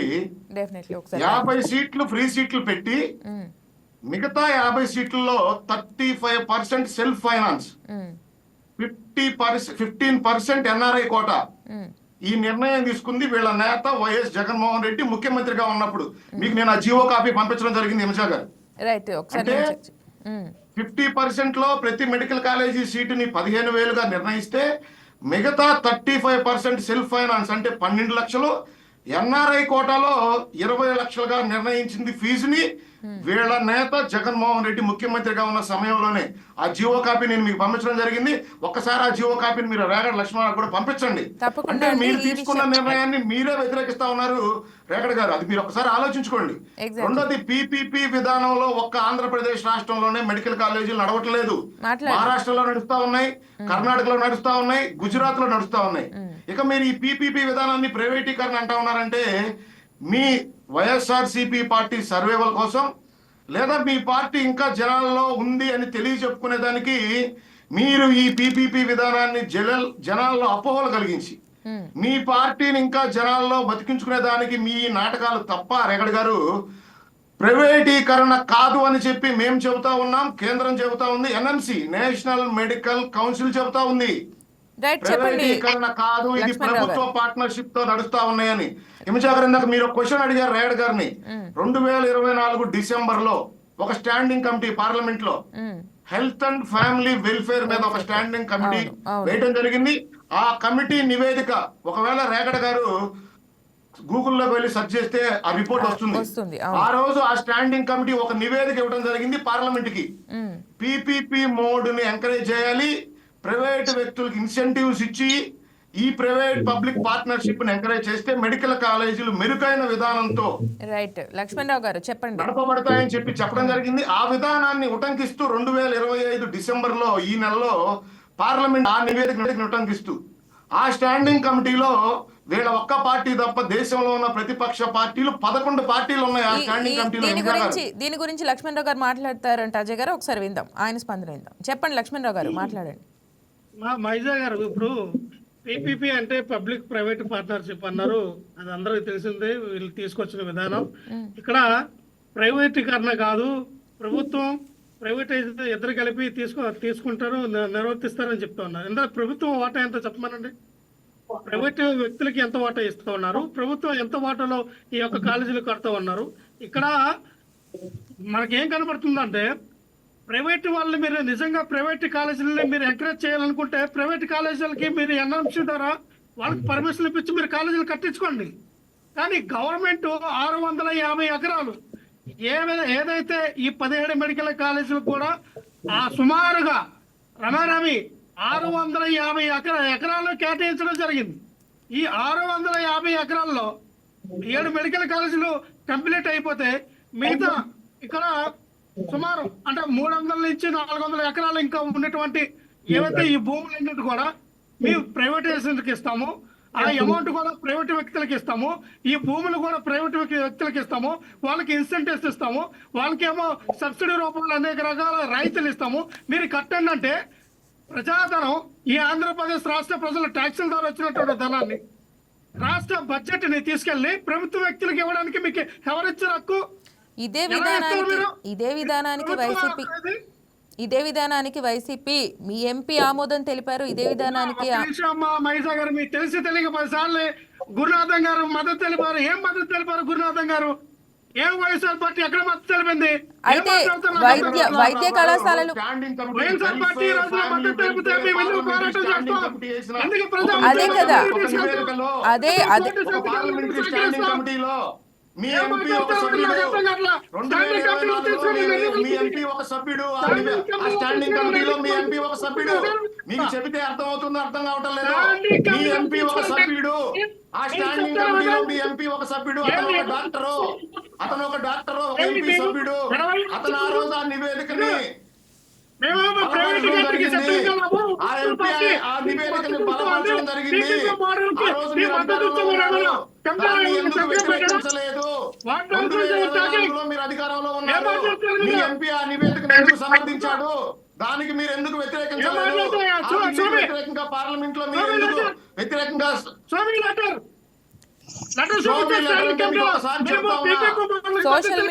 సోషల్ మీడియాలో మొత్తం ఆ లెటర్ సర్క్యులేట్ అవుతుంది. ఇప్పుడు ఒక స్క్రీన్ మీద ఒక లెటర్ చూపిస్తా ఉన్నది, ఒకసారి గమనించండి. మీ జగన్మోహన్ రెడ్డి విడుదల చేసిన జీవో 50% సెల్ఫ్ ఫైనాన్షియల్ అంటే అది ప్రైవేటీకరణ కాదా? 50% సెల్ఫ్ ఫైనాన్స్, 15% ఎన్ఆర్ఐ కోట అంటే అర్థం ఏంటి? మీ జగన్మోహన్ రెడ్డి మాట్లాడే సైకోయిజాన్ని మీరు లక్ష్మణరావు గారు ఒక వైసీపీ అధికార ప్రతినిధిగా మీ నాయకుడు మాటలను మాత్రమే ప్రజలకు చెప్పాలనుకుంటే ప్రజల ముందు అవాస్తవాలు రేగడ గారు చూపొచ్చు.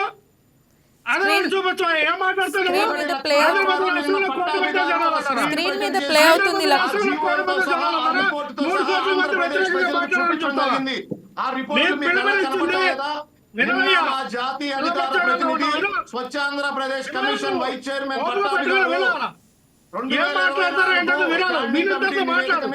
2025 స్టాండింగ్ కమిటీ నివేదికని మీడియా చూపించడం జరిగింది. దాంట్లో మీ ఎంపీ ఒక సభ్యుడు 24లో ఆ ఎంపీ ఆ నివేదికని బలపరుస్తూ సైన్ చేయడం జరిగింది. అతను ఆ నివేదికను ఎందుకు బలపరిచాడు? ఆ పీపీపీ విధానాన్ని ఎందుకు బలపరిచాడు? ఆ రోజు మీ వైసీపీ పార్టీ డూడు కేంద్రం తీసుకున్న నిర్ణయాలను ఎందుకు సమర్థించింది? లక్ష్మణరావు గారు, let him talk.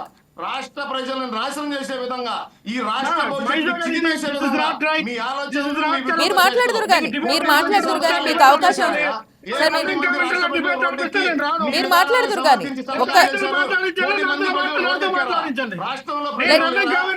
Let him complete. మీరు మాట్లాడుతురు కానీ అజయ్ గారు ఒక్క నిమిషం లక్ష్మణరావు గారు మీరు చెప్పండి. లేదు మీరు కంటిన్యూ చేయండి. లక్ష్మణరావు గారు మీరు కంటిన్యూ చేయండి. లక్ష్మణరావు గారు మీరు కంటిన్యూ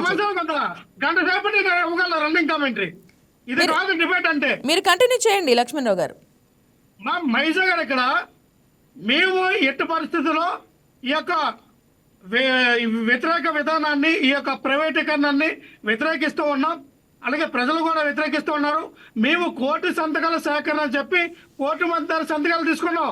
3 కోట్లు 4 కోట్లు అని అట్లా కొంచెం బుర్రలో మాట్లాడయ్యా. 1 కోటి సంతకాలు అంటే 1 కోటి మంది తీసుకోవాలి.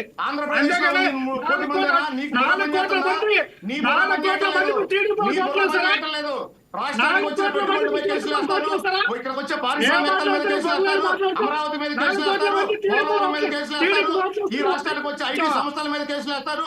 హైకోర్టు చేత ముట్టుకెళ్ళినారు.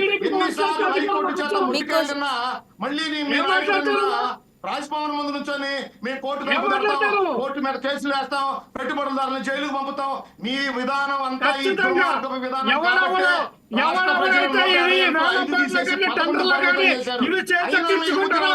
ఎవరిని వదిలే ప్రసక్తి లేదు. ఖచ్చితంగా అందరినీ జైలుకి పంపిస్తాం. ఇంకా నారా లోకేష్, పవన్ కళ్యాణ్, చంద్రబాబు నాయుడు బతుకుంటే ఖచ్చితంగా చంద్రబాబు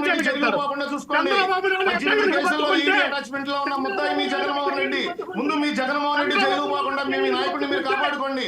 మీరు అధికారంలోకి వచ్చేది లేదు, సచ్చేది లేదు. జగన్మోహన్ గారు జైలు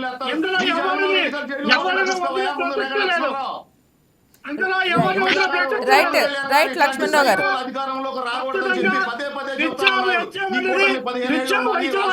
కాపాడాలంటే ఇట్లాంటి సైకోలు వీళ్ళు వస్తే ఈ రాష్ట్ర భవిష్యత్తు రైట్ లక్ష్మణరావు గారు పీపీపీ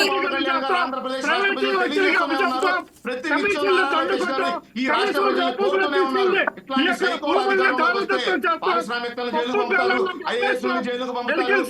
వీళ్ళ విధానమే విధ్వంసక విధానం. రైట్ లక్ష్మణరావు గారు రాష్ట్రానికి ఏ పారిశ్రామికవేత్త రాకుండా రాష్ట్ర ప్రజలకు తెలియజేస్తాం. వీళ్ళని ఖచ్చితంగా వీళ్ళు చేసిన దోపిడీలు భయపెట్టి వీళ్ళందరినీ జైలుకు లక్ష్మణరావు గారు రైట్ పీపీపీ విధానంలో చంద్రబాబు నాయుడు గారిని, పవన్ కళ్యాణ్ గారిని చెప్పులు తీసి 1,04,11,136 మంది చెప్పులతో మిమ్మల్ని కొట్టారు ఈ రోజున. లక్ష్మణ్ రావు గారు పీపీపీ విధానంలో నీ జగన్మోహన్ రెడ్డి నిన్ను మిగతా 3 కోట్ల మంది మిమ్మల్ని కొట్టారా? మిగతా 3 కోట్ల మంది కూడా మిమ్మల్ని కొడతారు. మిగతా 3 కోట్ల మంది ప్రజలు కూడా మిమ్మల్ని కొడతారు.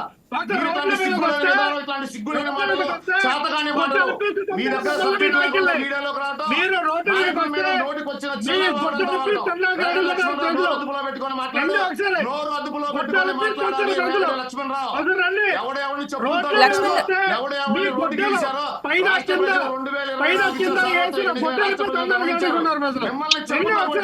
లక్ష్మణరావు గారు మీరు రెడీగా ఉంటే మీ ప్యాంటు సొక్కి ఇప్పించుకొని తన్నించుకోవడానికి రెడీగా ఉంటే రోడ్డు మీదకి రండి. లక్ష్మణరావు గారు ప్రజలందరూ కూడా మిమ్మల్ని నడు రోడ్డు మీద చెప్పులు తండేసి తనడానికి రెడీగా ఉంటే రండి. మీరు మీ నాయకులు కానీ, మీ చంద్రబాబు నాయుడు గారు కానీ, మీ నారా లోకేష్ కానీ, మీ పవన్ కళ్యాణ్ కానీ ఎవరైనా ప్రజలకు వచ్చి మీరు ఆబాదమైనా ప్రజలు ఆబాదం తెలిపారా అని వచ్చి మీ ప్రజలకు వెళ్ళి మీరు ప్రజల్లోకి వెళ్దాం, ఇంటింటి చోరు కంపెనీ చేస్తాం, ప్రజల పద్ధతి కూడబెట్టాం.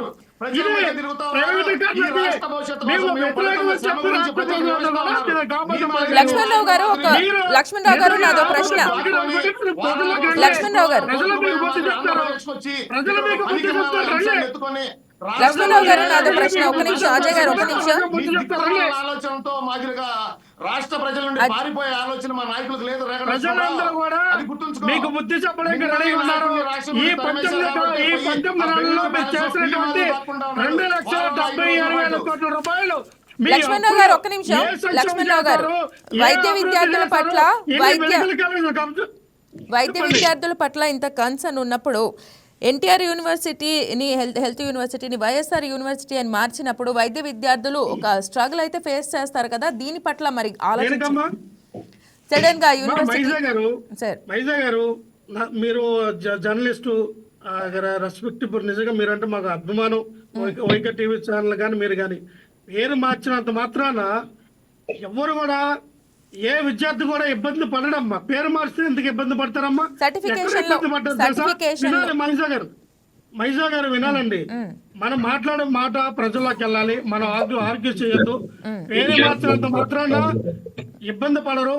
ఈ రోజున ఎక్కడ ఇబ్బంది పడ్డారంటే పాడేరులో కట్టినటువంటి ఏదైతే మెడికల్ కాలేజీకి వచ్చినటువంటి 50 మెడికల్ కాలేజీలు, మా 50 మెడికల్ సీట్లు పీజీ సీట్లు ఇస్తే మాకు వద్దని చెప్పి లెటర్ రాశారు చూసారా చంద్రబాబు నాయుడు గారు.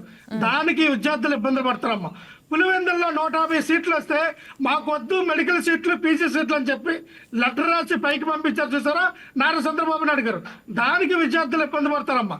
పేర్లు మార్చినంత మాత్రాన ఇబ్బంది పడరు. ఈ రోజున సచివాలయానికి మీరు పేరు మార్చలేదా? తల్లికి వందనం మీరు పేరు మార్చలేదా? ఈ రోజున ఆర్బీకి కేంద్రాల పేరు మార్చలేదా? హెల్త్ క్లినిక్ల పేరు మార్చలేదా? జగన్మోహన్ రెడ్డి గారు తీసుకొచ్చినటువంటి నవరత్నాలకి పేరు మార్చి మీరు ఆ పథకాలు మీరు కొనసాగించట్లేదా? ఇబ్బంది పడతా ఉన్నారా?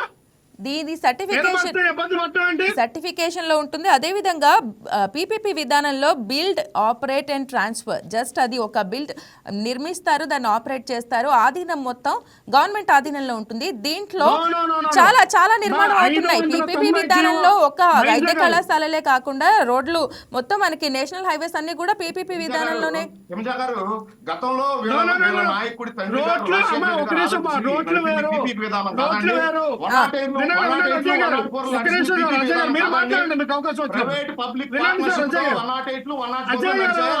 అవునండి, జస్ట్ మనం చిన్న అజయ్ కంప్లీట్ చేయలేదు. లక్ష్మణరావు గారు అజయ్ గారు ఒక్క నిమిషం చెప్పండి. ఇక్కడ రోడ్లకి మెడికల్ కాలేజీకి చాలా వ్యత్యాసం. అయితే 108 కూడా మెడికల్ కి సంబంధించి చెప్పండి సార్. వినాలమ్మా, రోడ్లు ఇప్పుడే కాదమ్మా, పిపిపి మోడల్ రోడ్లు వేసినా నాతో ఎక్కడ ఏదైనా సంస్థ ఈ రోజున రైల్వే కానీ లేదంటే రోడ్డు వ్యవస్థ కానీ ఇవన్నీ కూడా పీపీ మోడల్. ఎందుకంటే ప్రైవేట్ వ్యక్తులకు అప్పచెప్తారు. ఎవరైతే కాంట్రాక్ట్ దారు ఉన్నాడో ఆ కాంట్రాక్ట్ దారుడు ప్రైవేట్ వ్యక్తే. సో దానికి దీనికి మీరు అలాగే ముడిపేస్తారు. మేము ఇక్కడ అనేది విద్యా వైద్యం అనేది ప్రైవేట్ వ్యక్తులకు సంబంధం లేకుండా గవర్నమెంట్ నడపాల్సిన బాధ్యత ఏ గవర్నమెంట్ అధికారం ఉంటే గవర్నమెంట్కి ఉంది. మేము ఒకటే చెప్తాం సార్, మీరు కట్టలేకపోయారు, మీకు రాష్ట్ర ఖజానాలో డబ్బులు లేవు, రాష్ట్ర బడ్జెట్ మీకు అనుకూలించట్లా, మన రాష్ట్రానికి సంవత్సరానికి 2,50,000 కోట్ల బడ్జెట్ మీకు అనుకూలించట్లా. 5,000 కోట్ల రూపాయలు మీరు వెచ్చించలేరు. సంవత్సరానికి 1,000 కోట్ల రూపాయలు మీరు వెచ్చించలేరు. వదిలేయండి, మేము వచ్చినప్పుడు మేము కట్టుకుంటాం ఈ 10 మెడికల్ కాలేజీలు. మీకే ఇబ్బంది? రైట్ అజయ్ గారు. వచ్చిందన్నా మేడం, మీరు కట్టగానే నేను వదిలేయండి. రేగడ లక్ష్మణరావు ఒక మాట అడుగుతా ఉన్నా. 17 మెడికల్ కాలేజీలు తీసుకొచ్చాం అంటా ఉన్నారు. మీరు ఆ 17 మెడికల్ కాలేజీలు కట్టేదానికి రాష్ట్ర ప్రభుత్వం నుండి ₹1 ఖర్చు చేశారా? 1,550 కోట్లు ఖర్చు చేశారు అవి కేంద్రం నిధులు. రెండో విషయం చెబుతా ఉన్నా, ఆ రోజు జగన్మోహన్ రెడ్డి గారు ముఖ్యమంత్రిగా ఉన్నప్పుడు 3,500 ప్రభుత్వ కోట్ల భవనాలకి రూపాయలు రంగులు మేము ఖర్చు పిచ్చితో పెట్టాం. 1,000 కోట్లు, 1,500 కోట్ల రూపాయలు మీరు చెప్పినట్టుగా సెంట్రల్ ఇచ్చిన నిధులైతే 2,000 కోట్ల రూపాయల రాష్ట్ర బడ్జెట్ నుంచి మేము వెచ్చించిన డబ్బులు 3,500 కోట్ల రూపాయలతో 7 మెడికల్ కాలేజీలు మేము పూర్తి చేసి తరగతులు నడుస్తూ ఉన్నాయి. తద్వారా 1000 మెడికల్ సీట్లు పీసీ సీట్లతో ఈ రోజు రన్నింగ్ అవుతూ ఉన్నాయి. ఇది మీరు గమనించాలి. మిగతా 10 మెడికల్ కాలేజీలు కూడా వివిధ దశల్లో 30%, 40%, 50%, 60%గా వివిధ దశల్లో ఉన్నాయి. అది కూడా మీరు గమనించాలి. 550 కోట్లు తగలేసిన మీరు ఈ రోజు కూటమి ప్రభుత్వాన్ని తప్పుపట్టే పరిస్థితి మీకుందా? నేను ఇంకో మాట చెబుతాను. అయ్యా బాబు, మీరు యోగా అన్నారు కదా, యోగా. మీరు యోగాకి 350 కోట్లు ఖర్చు పెట్టారు. ఒక రోజు చేసిన యోగాకి 350 కోట్ల ఖర్చు పెట్టి ఆవిరి చేశారు మీరు.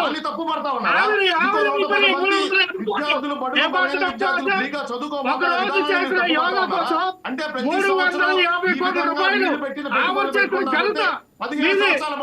మేము 350 కోట్లు పెట్టి శాశ్వతమైన భవనాలు కట్టాం. రుచికోట మీద శాశ్వతమైన భవనాలు.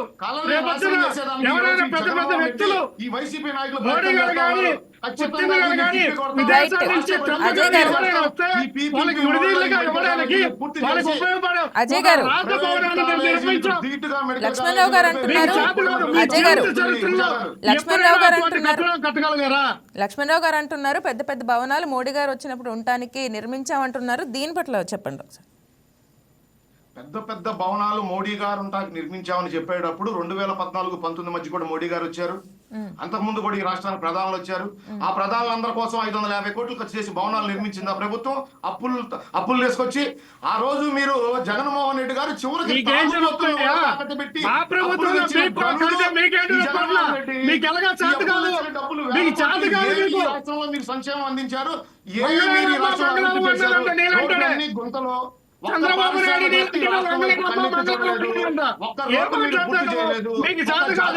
తీసుకురాలేదు. మీ జీవిత చరిత్రలో, మీ చంద్రబాబు నాయుడు 40 సంవత్సరాల రాజకీయ చరిత్రలో ఎప్పుడైనా ఇటువంటి భవనాలు కట్టారా? అలా మీరు కట్టినటువంటి మీరు కట్టినటువంటి రైట్ అజయ్ గారు. అసెంబ్లీకి 1,100 కోట్లు మీరు ఖర్చు పెట్టారు కదా. 1,100 కోట్లు పెట్టి ఆ తాకట్లు వాళ్ళటువంటి భవనం కట్టారే. మళ్ళీ ప్రైవేట్ భవనం అని చెప్పి 450 కోట్లు వెచ్చిస్తామన్నారా? లక్ష్మణరావు గారు ఒక నిమిషం. అజయ్ గారు ఒక నిమిషం. ఈ రాష్ట్ర ప్రజలు మీ మాటలు నమ్మటానికి సిద్ధంగా లేరు. ఎగ్జాక్ట్లీ అజయ్ గారు ఒక నిమిషం. సాక్షిలో చూసుకుంటే మెడికల్ కాలేజీలను పూర్తి చేస్తే మాకు మంచి పేరు వస్తుందనే అక్కసుతో ప్రైవేటీకరణ చేయడం మంచిది కాదు అని వార్త ప్రచురించడం జరిగింది. ఇది ఎవరికి మంచి పేరు వస్తుందని ఎవరు అక్కసు వెళ్ళబుచ్చుతున్నారు అనే విధంగా మనం చూడొచ్చు. హిమజ గారు, గతంలో కూడా అమరావతి రాజధాని ప్రారంభించడం జరిగింది. జగన్మోహన్ రెడ్డి కూడా ఇదే కక్ష సాధింపు చర్యల్లో భాగంగా అమరావతి రాజధాని నిలుపుదల చేశాడా? 3 రాజధానులని నెత్తికెత్తుకున్నాడా? ఈ 3 రాజధానుల్లో ఎక్కడన్నా ఒక ఇటుక వేయడం జరిగిందా? ఒక్క అతని రాజభవనం 550 కోట్లు ఖర్చు చేయడం తప్ప, ఒక్క రాజభవనం అతని కోసం కట్టుకుంది తప్ప ఈ 3 రాజధానుల పేరుతో అతను ఆడిన నాటకాలు ఆంధ్రప్రదేశ్ ప్రజలందరూ గమనించారు. ఈ రోజు మేము మాట్లాడుతూ ఉన్నాం, 17 మెడికల్ కాలేజీలు పూర్తి చేస్తే చంద్రబాబు నాయుడు గారికి పేరు వచ్చినా అవి జగన్మోహన్ రెడ్డి తీసుకొచ్చాడనేది ప్రజలందరికీ తెలుసు. రాష్ట్ర ప్రజల భవిష్యత్తు కోసం పనిచేసేది కూటమి ప్రభుత్వం. నారా చంద్రబాబు నాయుడు గారికి ఎక్కడ పేరు వస్తుందోనే రాష్ట్రాన్ని సర్వనాశనం చేసిన ఆలోచన జగన్మోహన్ రెడ్డి గారిది. ఈ రోజు రాష్ట్ర ప్రభుత్వం తీసుకున్న విధానం, కేంద్ర ప్రభుత్వం ఎన్ఎంసి నేషనల్ మెడికల్ కౌన్సిల్ ఆమోదించిన విధానాన్ని ఈ రాష్ట్ర ప్రభుత్వం అమలు చేయబోతా ఉంది. ఈ విధానం ఒక్క ఆంధ్రప్రదేశ్ లోనే తీసుకురాలేదు. హింసా గారు, నేను పదే రేగడ లక్ష్మణరావు గారికి చెబుతా ఉన్నాను, మహారాష్ట్రలో నడుస్తా ఉంది, గుజరాత్ లో నడుస్తా ఉంది, చెప్పండి లక్ష్మణరావు కర్ణాటకలో గారు. నడుస్తా ఉంది. ఈ పీపీపీ మోడ్ లో మెడికల్ కాలేజీలు నడుస్తా అజయ్ గారు ఉన్నాయి. వినాలి మీరు. చేయాల్సిన అజయ్ గారు, అజయ్ గారు, ఈ పీపీపీ మోడ్ లో దేశంలో 29 రాష్ట్రాలు ఉంటే 3 రాష్ట్రాల్లో పీపీపీ విధానం నడుస్తా ఉంది. దానికి సమాధానం చెప్పండి మీరు. నడపాలని మీరు అడగొచ్చు. దేశంలో 29 రాష్ట్రాలు ఉంటే 3 రాష్ట్రాల్లో ఎందుకు పీపీపీ మోడల్ నడుస్తా ఉంది? అడగొచ్చు. కానీ దానికి సమాధానం చెప్పండి. ఎంత దౌర్భాగ్యం అంటే గుజరాత్ నుంచి 3 సంవత్సరాలు చేయమైనటువంటి నరేంద్ర మోడీ గారు ఆయన రాష్ట్రానికి కూడా నిధులు ఇవ్వకుండా పీపీపీ మోడల్ తీసుకెళ్ళడం అంటే ఆయన శాతగాని ప్రధానమంత్రి అనొచ్చు, ఆయన శాతగాని మాజీ ముఖ్యమంత్రి మనం మాట్లాడొచ్చు. ఏం మాట్లాడుతున్నారు? మెడికల్ కాలేజీల పేరుతో కాంట్రాక్టర్ల దగ్గర మీరు దోచుకున్న ధనం ఆ కాంట్రాక్టర్లు ఎక్కడ బయట మీరు ఈ రోజు పీపీపీ మోడల్ తీసుకొచ్చింది కాంట్రాక్టర్ తీసుకోవడానికి, కాంట్రాక్టర్ కమిషన్లు తినడానికి మీరు ఈ రోజు పీపీపీ మోడల్ తీసుకొచ్చారు. ఇది అందరికీ తెలిసిందే.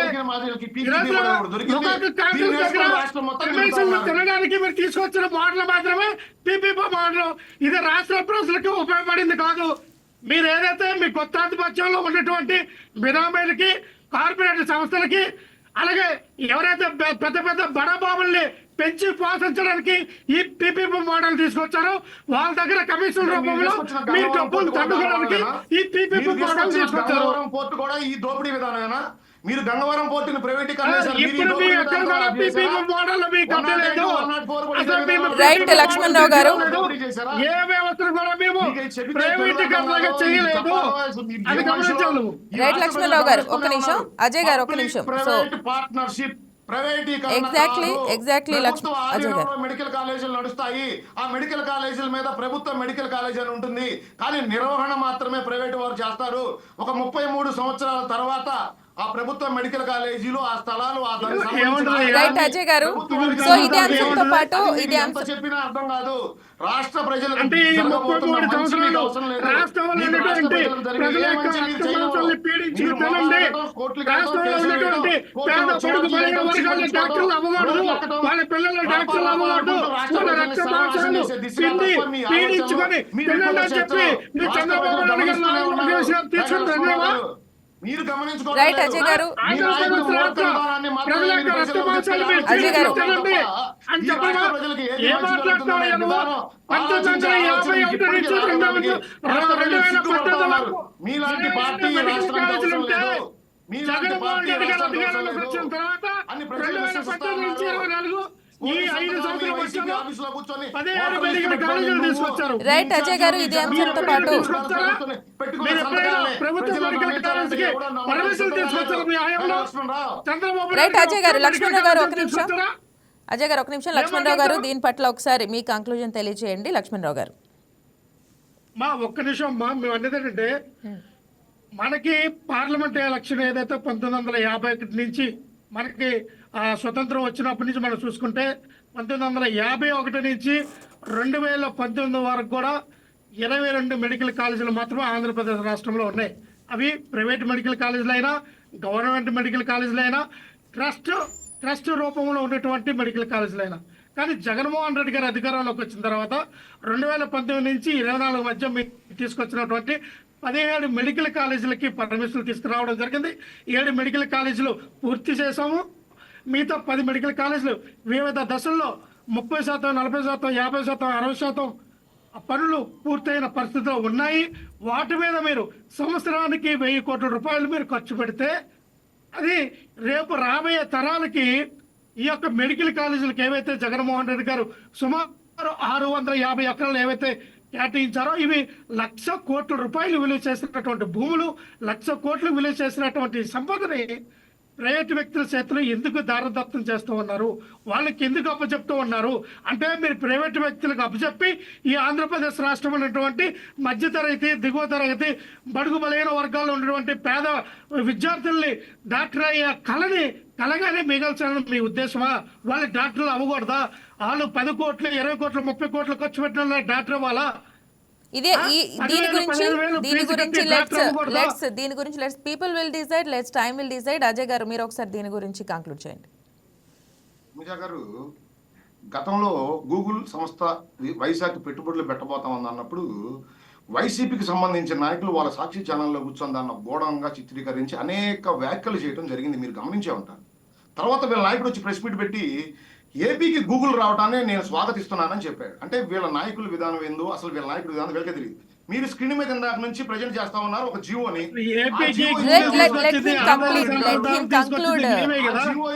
లక్ష్మణరావు గారు ఫినిష్ చేయనివ్వండి.